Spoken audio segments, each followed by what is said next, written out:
What is good, Ninja? OG over here from Player Essence, and welcome to another video that I have here for you guys. So today we're going to be talking about Starlink Battle for Atlus. Got some Daemon cross Machina news, a lot of good stuff on there. Also, Panic Button. They have been talking it up a bit, and it seems like they have some more big projects in the works. But before we get into all this, guys, make sure you please hit that like button. 500 like goal, 700 for a $5 eShop giveaway. So with that out of the way, let's go ahead and get right into the news. And we are starting off with Ubisoft and Starlink Battle for Atlus. Shout outs to my boy Rob from Rule of Two Review, and then they did confirm that you will be able to use Star Fox and crew throughout the whole game, and there's also even exclusive missions on the Nintendo Switch version with Star Fox and gang. So this is very, very good to hear. This is almost like a whole brand new Star Fox game, and I think that if Star Fox was going to evolve in the way that maybe some gamers saw it, this would be what it is. Now, I do think that this game wasn't envisioned as a Star Fox game. Maybe the team have liked Star Fox or whatever the case is, but if you look at the way that the game is just played and structured and everything like that, it's definitely not traditional Star Fox in terms of what we've seen it before. Now, that could have been the evolution of it, but there's nothing that Nintendo's done that's ever said this is the direction that Star Fox is going to go in. I saw numbers popping up out of the damages. I saw some of like rotating boss battles with certain things. It's definitely a different style of game, but it works. If there was going to be an evolution of Star Fox, it definitely works. And I think I even talked about this when I talked about what they can do to kind of modernize or bring Star Fox to the next level, and it was kind of like Starlink Battle for Atlus. So I guess it's a perfect fit, and I think Nintendo kind of found an out here when it comes to traditional Star Fox, because I still believe that the Star Fox game from Retro Studios, the racing one, I still believe that is real. So I guess people can have really their pick when it comes to what they want to play, and Star Fox, you'll be able to have this experience, and you'll be able to have a more, I guess, not traditional, because Starlink Battle for Atlus does not play like normal Star Fox. I mean, obviously you see it, it's space, so there's the settings and everything, but it's not a traditional rail shooter, which is what Star Fox is a rail shooter. So it doesn't play like traditional Star Fox,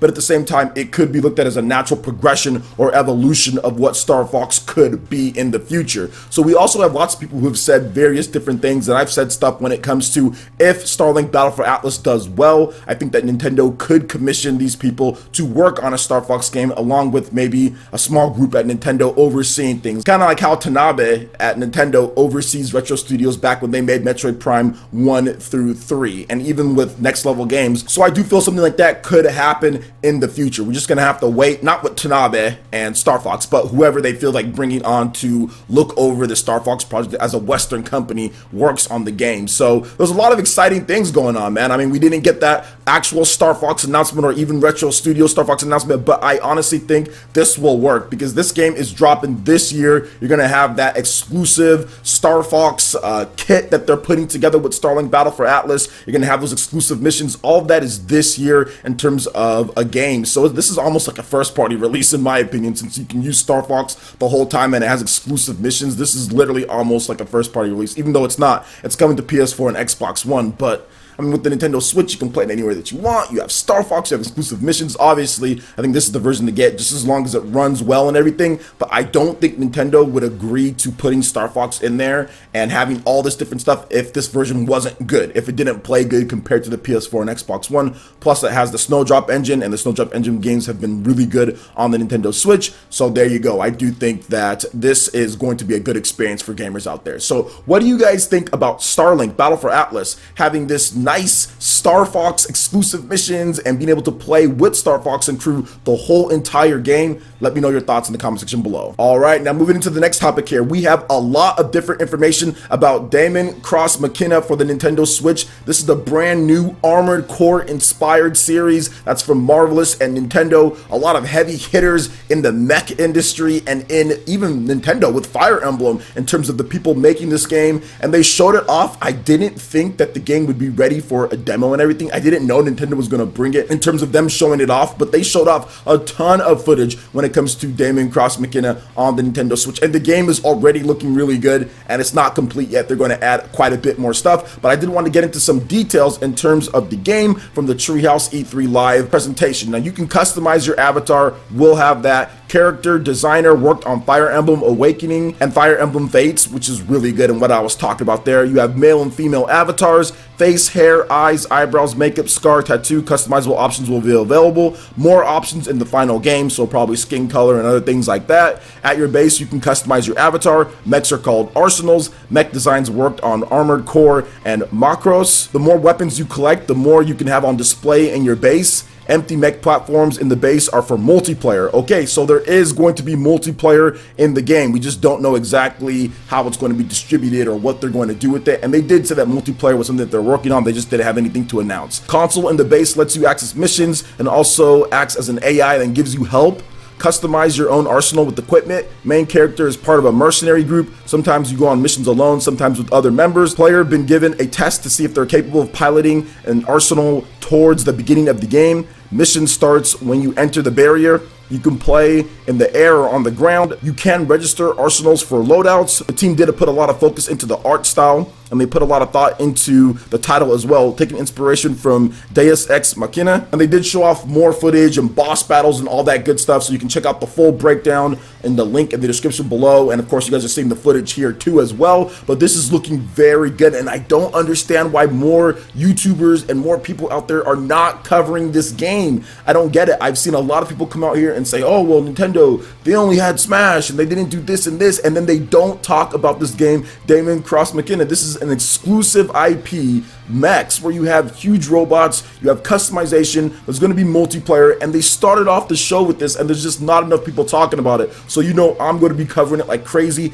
After that gameplay video that I saw from the treehouse and the gameplay footage you guys are watching here, I was completely sold on this game. I love Gundam Wing, I love Armored Core, I like Front Mission. Those have been games that I've played in the past quite a bit, especially growing up as a child. I used to play the Gundam Wing games that we never got here through the internet. I used to play those on like the Super Nintendo, or it was the Famicom and stuff like that. I used to play all sorts of stuff, couldn't understand anything was going on, but it was Gundam, it was mechs, it was fun to play. I used to play Armored Core a lot as well, and Front Mission. So these are just kind of calling back to that, and it's like a modern day Front Mission or Armored Core, which is fantastic to see. And we don't see this a lot, right? Like, how many more mech games do we usually get? And when we do get one, it's like weird type of deals where it's only on Sony with Gundam. So we haven't seen one from Nintendo since Xenoblade Chronicles X. But that game has a mix of on foot and also mechs, and it takes a while before you do get your mech. I mean, once you get it, you're good. You can play a lot of hours in it, but it is a little bit different compared to what this game is, to where you're actually piloting that mech, free range combat, and what you're doing there,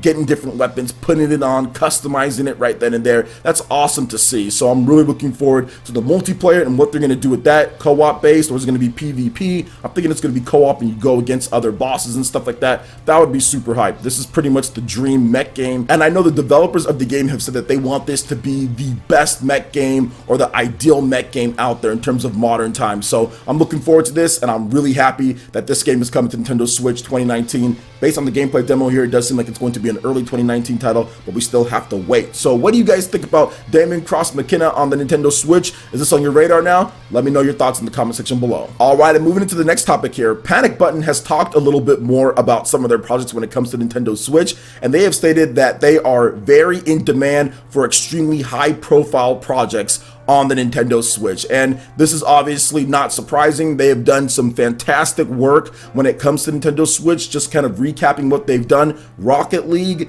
Doom 2016 on the Switch, and also Wolfenstein 2 as well, which is coming out later this month. So yeah, they've done some big projects, heavy graphics, intense type of things, but they're only one company and they can only do one at a time for the most part. However, they have discussed more things, and it does seem like we're going to be getting some more bigger end ports from Panic Button on the Nintendo Switch. So here is what Adam Creighton had to say on the matter. Quote, Nintendo Switch is a fantastic device for us, and we have expertise that very few studios have. So there's a lot that makes sense for us to do, and we're very in demand for extremely high profile projects, but we're also known for our high-end development work. Our 4K work, things like the Xbox One X and the PS4 Pro. We did the 4K update for Rocket League, for example. So there are things that the people are very excited about us doing. So you'll be seeing us doing a lot of contract work on multiple platforms, but also some new original properties sometimes. So there you go. Panic Button is definitely getting it into gear, and I'm pretty sure they're going to be expanding their developer count just because they have so much projects. And yes, they have a very good expertise that not a lot of people can do. So I think that's the biggest problem right now. There's not enough studios that are like Panic Button to get all of the work that these third-party developers want to give. There are plenty of developers out there that want to make Switch stuff, but they just can't put it in with their PS4, Xbox One because of the type of architecture and kind of what's going on there. I mean, they could, but that would stress before the end of the project, or that would interfere with other things. So they hire out Panic Button, who has expertise and can focus on it completely and make sure it's optimized and good. That's the thing. But there's just not a ton of Panic Buttons out there, like he just said right here. There's really only one other one that I can think of, and that's Virtuos. They have done like Dark Souls Remastered, they've done LA Noire, and they're also working on Starlink Battle for Atlus. They're the only other one that I can think of when it comes to the expertise to kind of get things done with the bigger end projects, and they're booked up as well. So hopefully some more people come about that can do some of this work, but I think based on what Reggie had to say, that's definitely going to be happening, but we'll be talking about that in a separate video. So what do you guys think about what Panic Button had to say? Also with Daemon x Machina, in addition to Starlink Battle for Atlus, all the Star Fox sweetness that's going to be going down in that game, let me know your thoughts in the comment section below. Alright, Ninja, that wraps it up for this video here. Go ahead and check out the links in the description below. We got Facebook and Twitter. Go ahead and give us a like and a follow on our social media. Really helps us spread the content of Player Essence across the internet in addition to YouTube. Also, make sure you check out our Patreon, Twitch, and YouTube live gaming pages and consider supporting Player Essence. When you do so, it gets you access to all sorts of cool benefits, perks, rewards, and emotes via YouTube sponsorship. So check out the link in the description below and consider supporting Player Essence right here on YouTube. Hit that like button if you did like this video. Lets me know you guys want more content like this going forward in the future. And subscribe to Player Essence for the latest RPG, Japanese, and Nintendo gaming news. Thank you so much for watching. I will catch you, Ninja, for the next video. Peace.